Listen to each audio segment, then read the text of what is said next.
Welcome back. You're watching The Money Show with me, Kavita Thapliyal. Let's move on. 73% of investors don't consider risk appetite. 61% don't understand RiskoMeter, says Axis Mutual Fund survey. So how do Indians actually look at risk, be it their risk profile or risk involved in a particular investment or investment instrument? Let's dive deep into this survey. I have with me Ashwin Patni, Head Products and Alternatives, Axis AMC. Ashwin, good evening and welcome to the show. So clearly, the first question is about the highlights of this survey that you might want to share with our viewers, because it's something that about risk you've figured out, the kind of respondents and the kind of questions that have been asked. Give us the risk-related highlights in this survey. Yeah. So I think it's a very interesting and I would say first of its kind study where, what we say, typically for many years we've been saying this, the standard disclaimers about mutual fund are subject to market risk, etc., and all those things.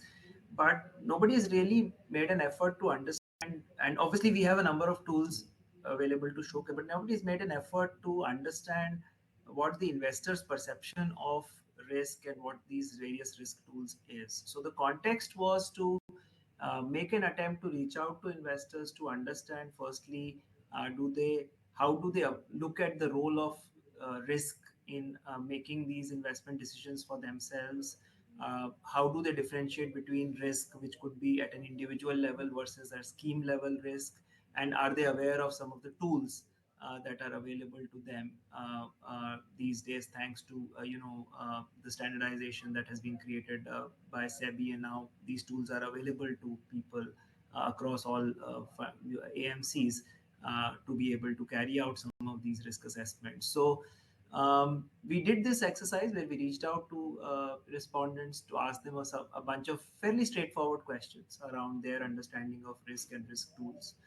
um, the top summary that I can say is, and that is the really satisfying thing, is that the overwhelming majority, more than 90, close to 90% of the investors mentioned that uh, uh, one of the very important thing was your personal risk appetite to decide what the investment is, and that is a really pleasing thing, because that is clearly something that people are sensitive about when they are investing.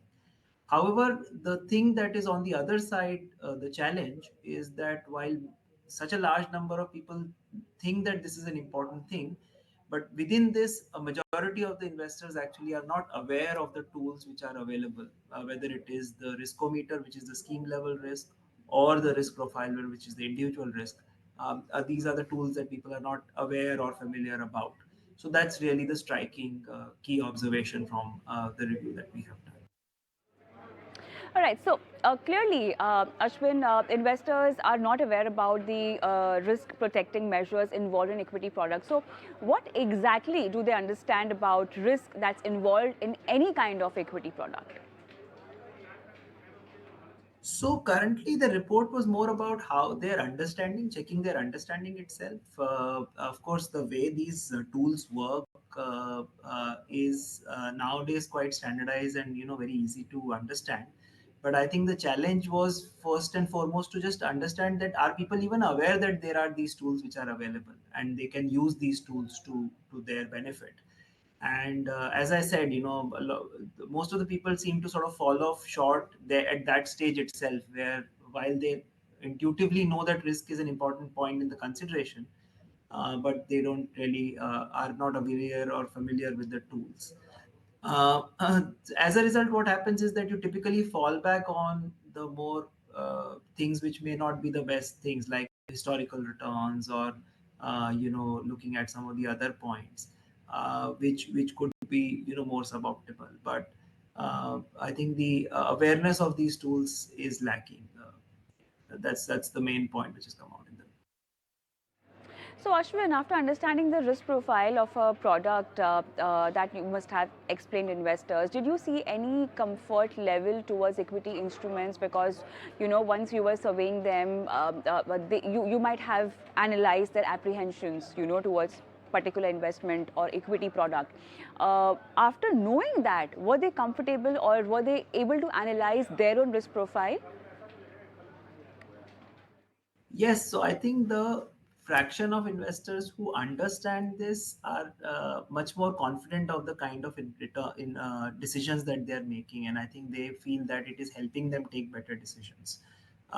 So they, uh, you know, as you know that there are two types of risk that people need to be aware of, right? There is a first type of risk which is risk of uh, what is their own risk appetite as an individual, and that is what the risk profiler does.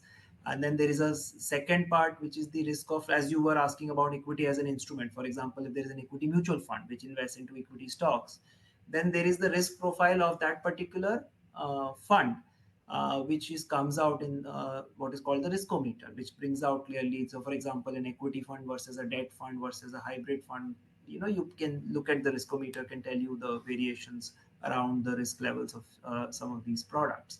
So, uh, better understanding, to your question, better understanding, it's not just that people want to avoid risk. So if equity, for example, is seen as high risk, then by looking at RiskoMeter and seeing it's a high risk, you don't invest. No, I don't think it's like that. I think what it is that a better understanding of the risk allows you to make a more judicious decision, allows you to make a better decision which is more aligned with your own risk profile as an investor, and which is more aligned with what your goals are. And yes, to your question, people are, once they understand that, they are very happy to sort of continue and on the investment journey and make those decisions. Uh, Ashwin, any mutual fund related risk specifically that was highlighted?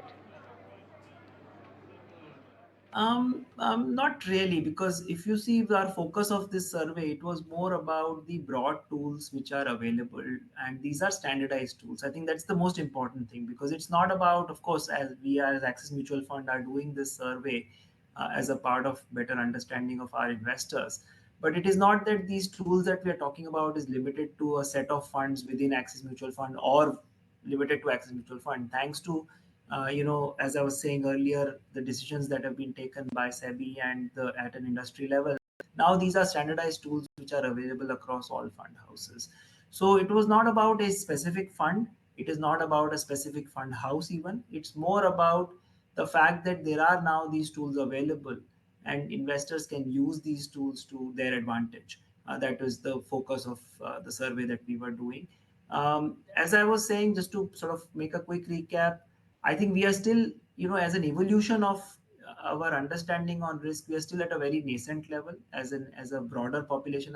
Saying, obviously some people will be sophisticated, but as a broader population, there is still a level of nascent where we are in terms of our journey, because a lot of people think of risk in a very loose way. They are not able to link their worries or their issues or their perception of risk to a more concrete impact of risk in the actual decisions, and that is where these tools can come in very handy. So the purpose of the survey was really to highlight that there are these tools, and that you should, by using these tools, you can lead to a more judicious and a more efficient outcome, which is more aligned with the path that you're comfortable taking as an individual.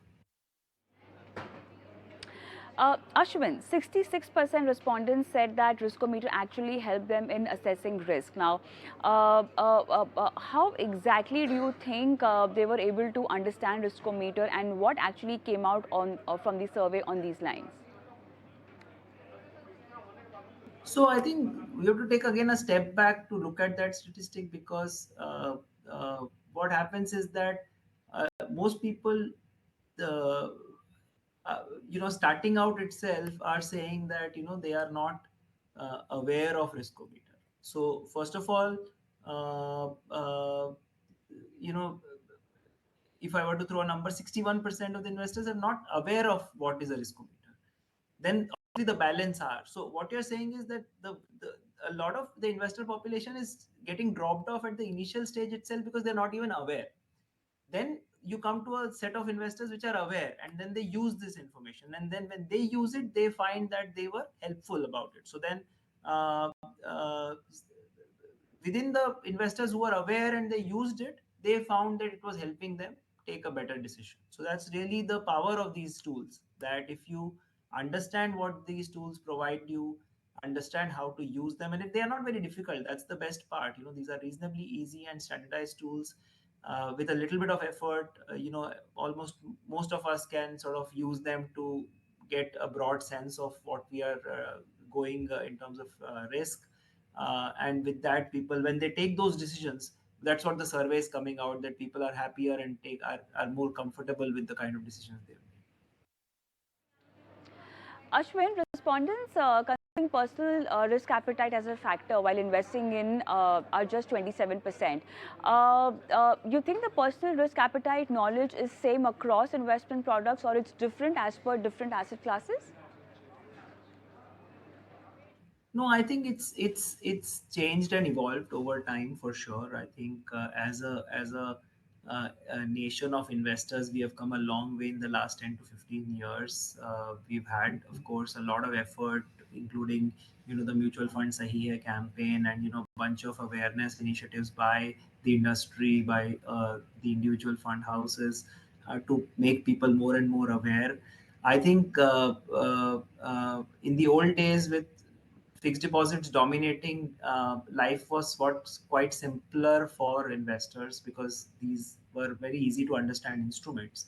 But as these mutual funds and others come into the mix, there is an element of, while these are great investments, great instruments, but they also require a little bit more, they demand a little bit more effort in terms of the initial understanding and risk that they need to be understood.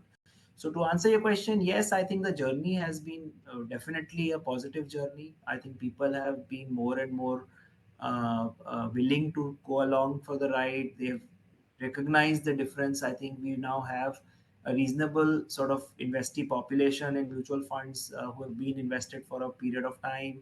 And I think they've recognized that the power of mutual funds is there, but at the same time, there are risks, and there is a structurally they work very differently from your traditional instruments like fixed deposits or any of the other ones. So I think that journey is there.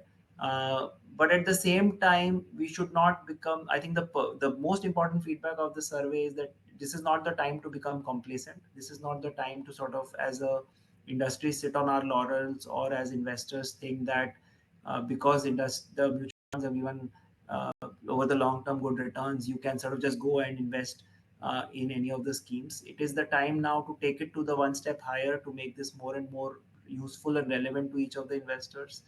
Make sure that people are aware of these tools and are using these tools to their advantage. All right. On that note, thank you so much, Ashwin, for taking our time and helping all the nitty-gritties of this report of survey with our viewers today.